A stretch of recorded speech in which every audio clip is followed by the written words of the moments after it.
पराक्रमाची गान आहे, तिरंगा आमचा मान आहे, पराक्रमाची गान आहे, भारताची शान आहे, तिरंगा आमचा प्राण आहे, तिरंगा आमचा प्राण आहे.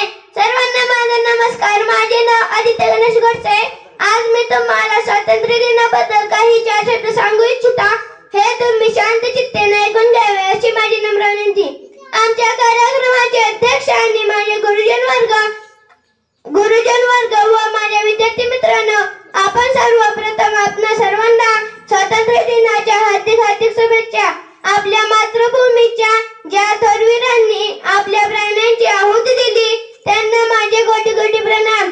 आज 15 ऑगस्ट म्हणजे भारताचा स्वातंत्र्य दिन. आजचा दिवस म्हणजे आपण सर्व भारतीयांसाठी आनंदाचा, उत्साहाचा, अभिमानाचा दिवस. महात्मा गांधी, जवाहरलाल नेहरू, लोकमान्य टिळक, नेताजी सुभाषचंद्र बोस अशा थोर पुरुषांनी आपल्या देशासाठी बलिदान दिले. जाता जाता मी एवढेच म्हणेल, ना धर्मासाठी लढले, ना जातीसाठी लढले, ना धर्मासाठी लढले, ना जातीसाठी लढले. शूर मराठा वीर फक्त देशासाठी लढले, शूर मराठा वीर फक्त देशासाठी लढले. अशा या थोर पुरुषांना अभिवादन करून मी माझ्या भाषणाला पूर्णविराम देतो आणि अध्यक्षांनी मला इथे बोलण्याची संधी दिल्याबद्दल मी त्यांचे आभार मानतो. जय हिंद, जय भारत.